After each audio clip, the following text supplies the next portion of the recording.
ये कहते थे कि सभी ट्रेनों में सुरक्षा कवच लगाया गया है। लोकसभा में खूब वाहवाही लूटी कि हमने सभी ट्रेनों में सुरक्षा कवच लगा दिया है। वो कहाँ था सुरक्षा कवच? एक ट्रेन, दो ट्रेन और तीसरी ट्रेन भी वहाँ टकरा गई। ये घोटाला अगर हुआ तो भाजपाइयों ने ही तो किया। टेंडर के समय ही लोग पैसा ले लेते हैं। जिसका घर उजड़ गया, किसी का सुहाग गुजर गया, किसी का बच्चा अनाथ हो गया, उसको कौन वापस देगा? नैतिकता के आधार पर क्या इनको पहले इस्तीफा नहीं देना चाहिए था? ये ना हो, गलतफहमी में ना रहें, ये लोग गलतफहमी का शिकार न हो। आने वाला 24 भाजपा मुक्त होगा देश।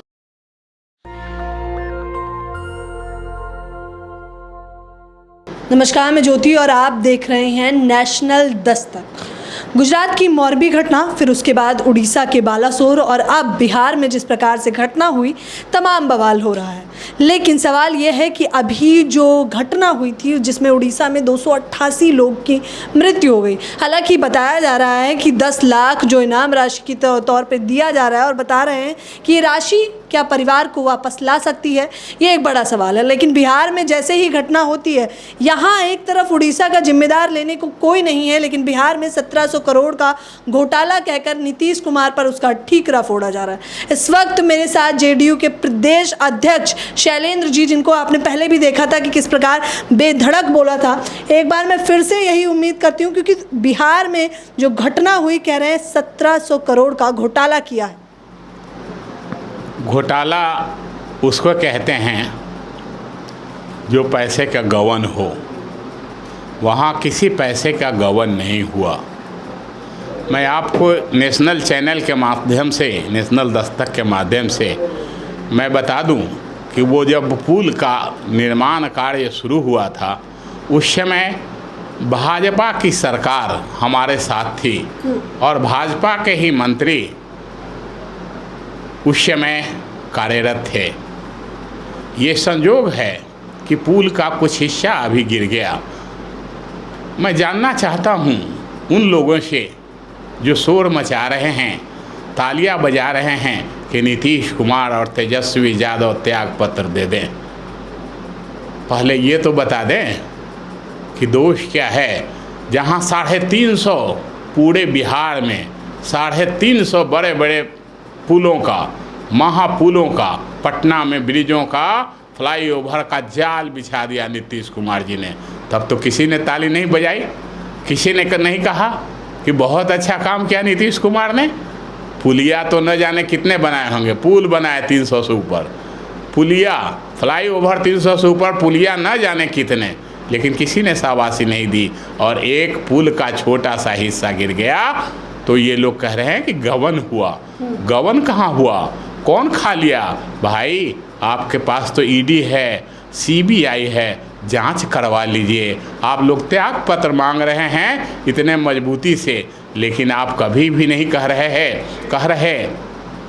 कि जिस उड़ीसा के बालासोर में विश्व का इतना बड़ा रेल दुर्घटना हुआ, जिसमें 288 लोगों की जाने गई और हजारों लोग, 1000 से ऊपर लोग घायल हुए, उसमें इस तरह की एक छोटी सी घटना में माननीय नीतीश कुमार जी उस समय तत्कालीन रेल मंत्री थे, उन्होंने नैतिकता के आधार पर त्याग पत्र दे दिया था। लाल बहादुर शास्त्री ने भी एक छोटे से दुर्घटना में एक त्याग पत्र दे दिया था। इन लोगों को शर्म आनी चाहिए कि इस देश का इंफ्रास्ट्रक्चर, रेलवे का कहीं कोई विकास नहीं हो रहा।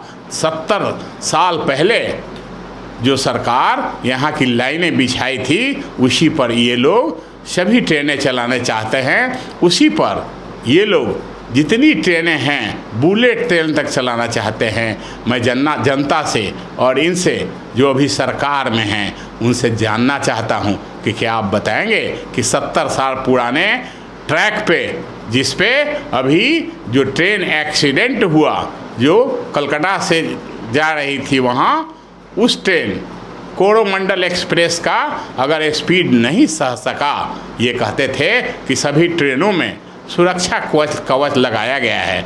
लोकसभा में खूब वाहवाही लूटी कि कि हमने सभी ट्रेनों में सुरक्षा कवच लगा दिया है। वो कहाँ था सुरक्षा कवच? एक ट्रेन, 2 ट्रेन और तीसरी ट्रेन भी वहाँ टकरा गई, तब भी कोई कवच काम नहीं कर रहा था। और हमारे देश के 288 गरीब नौजवान बुज़ुर्ग की जानें चली गई, जिनका कोई माँ बाप देखने वाला नहीं है। किसी का सुहाग गुजर गया, किसी का घर गुजर गया, किसी का परिवार बर्बाद हो गया, लेकिन कोई भी इस पर क्या माननीय केंद्रीय रेल मंत्री जी को इस्तीफा नहीं देना चाहिए था? क्या माननीय प्रधानमंत्री जी को इस्तीफा नहीं देना चाहिए था? शर्म आनी चाहिए लोगों को। इनके यहाँ मौरबी में जो पुल गिरा था गुजरात में, कितने लोग मारे गए थे, क्यों नहीं इन्होंने इस्तीफा दिया? अरे भाई, दूसरों पर तो इस्तीफा मांगते हो, तालियां बजाते हो। वहाँ के प्रदेश अध्यक्ष जो हैं बिहार के सम्राट चौधरी, क्या बड़ी बड़ी बातें कर रहे हैं, लेकिन अपनी दुर्घटनाओं पर भी तो शर्म करो। कह रहे हैं बिहार बेहाल हो गया है नीतीश कुमार की वजह से।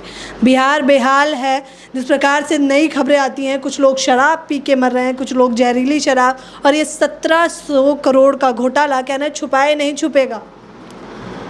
ये घोटाला अगर हुआ तो भाजपाइयों ने ही तो किया। टेंडर के समय ही लोग पैसा ले लेते हैं। टेंडर तो जब भाजपा की मंत्री थे उसी समय वो पुल का टेंडर हुआ था, तो निश्चित तौर पे घोटाला तो पहले हो चुका है। अब तो केवल नीतीश जी के नाम पर ठीकरा फोड़ना है, तो फोड़ रहे हैं, फोड़े। कह रहे हैं इस्तीफे की मांग उठ रही है, तेजस्वी और नीतीश दोनों को इस्तीफा देना चाहिए। तो क्या मौरबी में और विश्व के इतनी बड़ी रेल दुर्घटना हुई, वहाँ के लिए इनको इस्तीफा नहीं देना चाहिए? ये इस पे इस्तीफे की मांग पे तो साफ तौर पर ये कह रहे हैं कि अभी राजनीति मत करिए, अभी थोड़ा चुप रहिए, अभी ध्यान दीजिए। 288 लोग, रेल मंत्री खुद सामने आए और बहुत भावुक हो गए बातें करते करते। भावुक हो जाने से क्या 288 लोगों को फिर से वापस लाया जा सकता है? बिहार में तो कम से कम आर्थिक क्षति मान सकते हैं आप। आर्थिक कुछ क्षति हुई है, उसमें भी ठेकेदार को ब्लैकलिस्ट किया जाएगा, सज़ा दिया जाएगा, पैसा रिकवर हो जाएगा। लेकिन जिसकी जानें चली गई, जिसका घर गुजर गया, किसी का सुहाग गुजर गया, किसी का बच्चा अनाथ हो गया, उसको कौन वापस देगा? नैतिकता के आधार पर क्या इनको पहले इस्तीफा नहीं देना चाहिए था? बिल्कुल देना चाहिए था। पहले स्वयं इनको आगे करके दिखाना चाहिए था, और जब स्थिति वैसी थी तो नीतीश कुमार ने करके दिखाया। इनको भी उन्हीं के पद चिन्हों पर चलते हुए नैतिकता के आधार पर इनको भी त्याग पत्र देना चाहिए था। कह रहे हैं नीतीश कुमार तो आए दिन ऐसी बयानबाजी करते हैं, बेतुके बयान। कह रहे हैं शराब पे भी उन्होंने कहा कि जो पिएगा वो मरेगा। कह रहे हैं ऐसी बात एक मंत्री के मुंह से शोभा देती है?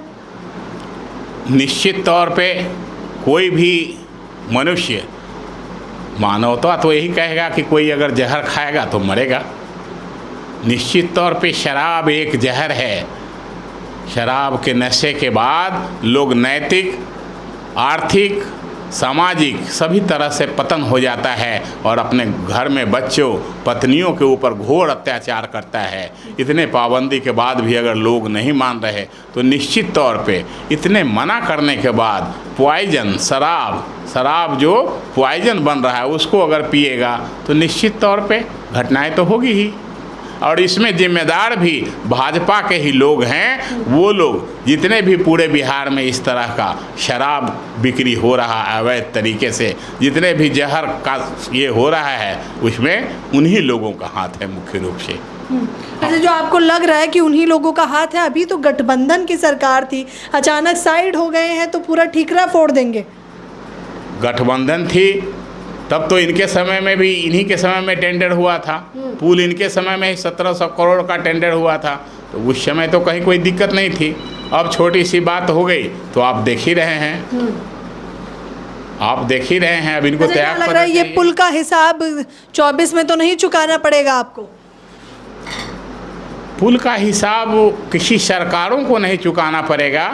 जो वहाँ के कॉन्ट्रैक्टर हैं, जो ठेकेदार हैं, उनसे वसूला जाएगा। इसलिए कि क्वालिटी क्वांटिटी में उनसे कमी हुई है, इसलिए उनसे ये किया जाएगा। आए दिन देखा जा रहा है नीतीश कुमार तो बढ़ चढ़कर जातिगत जनगणना की बात कर रहे हैं, लेकिन उनके अलावा कोई और इस मुद्दे पर बात ही नहीं करना चाहता है। हालांकि 2011 में हुई थी जातिगत जनगणना, उस हिसाब से 21 में तो करा देनी चाहिए थी 10 साल बाद, अभी तक क्यों नहीं कराई गई? जातिगत जनगणना न कराना इनकी कमजोरी है। ये चाहते हैं कि अगर जातिगत जनगणना करवा दिए तो जो इनकी कमियां हैं वो उजागर हो जाएगा और पूरा देश की जनता सतर्क हो जाएगा और वो गोलबंद होकर इनको हटाने का, विस्थापित करने का, सत्ता पदच्युत करने का काम करेगी और भाजपा मुक्त देश बनाने के लिए आगे बढ़ेंगे। कह रहे ये तो असंभव है, भाजपा मुक्त नहीं हो सकता, कांग्रेस मुक्त हो सकता है। कांग्रेस तो समापन की ओर चल रही है और कह रहे हैं अन्य जो पार्टियां हैं वो भी समापन की ओर है। भाजपा का तो नया सूरज उगा है। भाजपा मुक्त नहीं हो सकता तो इतने राज्यों में जो भाजपा मुक्त है, अभी अभी आपने कर्नाटक में देखा कि माननीय हमारे यशस्वी, जिसको यशस्वी कहते हैं, यशस्वी जी ने पूरे कर्नाटक में कितना रोड शो किया, कितना ये किया, लेकिन इसके बावजूद भी शर्मनाक हार हुई और आज वहाँ कांग्रेस की सरकार है। इसी तरह ये लोग ये ना हो, गलतफहमी में ना रहें, ये लोग गलतफहमी का शिकार ना हो। आने वाला 24 भाजपा मुक्त होगा देश। साफ तौर पर ये कहना है आने वाला 24 भाजपा मुक्त होगा। जरा सोच के देखिए, उड़ीसा के बालासोर में 288 लोगों की मृत्यु हो जाती है। साफ तौर पर कुछ लोग इसे दुर्घटना नहीं बल्कि सोची समझी साजिश भी बता रहे थे। सुरक्षा कवच की बात की जा रही थी, लेकिन वो सुरक्षा कवच कितना खोखला है इस बात का उदाहरण बालासोर ने दे दिया है। 1100 से अधिक लोग घायल हुए, वो अस्पतालों में थे, उसके बावजूद भी सरकार, पुलिस प्रशासन की क्या कार्यवाही रही उस बात से तो आप सभी लोग रूबरू हैं। लेकिन बिहार में एक पुल टूटा तो 1700 करोड़ का ठीकरा नीतीश कुमार पर फोड़ दिया और तेजस्वी यादव से इस्तीफे की मांग करने लगे। जरा सोचिए, जहां पर जान मान की हानि हुई है वहां पर कोई नहीं बोल रहा, लेकिन अगर आर्थिक क्षति हुई है तो सभी लोग कह रहे हैं कि 24 के लिए वो योग्य ही नहीं है। ये बड़ा सवाल है। फिलहाल इस खबर के बारे में आप लोग अपनी प्रतिक्रिया देना बिल्कुल ना भूलें। कैमरा पर्सन तौहीद के साथ ज्योति यादव, नेशनल दस्तक। धन्यवाद। मेरे तरफ से भी नेशनल दस्तक को बहुत बहुत बधाई, ढेरों सारी शुभकामनाएं। नेशनल दस्तक की आपसे गुजारिश है कि अगर इसको बचाना चाहते हैं तो नेशनल दस्तक को सब्सक्राइब करने के लिए रेड कलर के सब्सक्राइब बटन को दबाएं, फिर बेल आइकन की घंटी दबाएं। नेशनल दस्तक को बचाने के लिए बहुत जरूरी है कि हर खबर को शेयर करें, लाइक करें, कमेंट जरूर करें।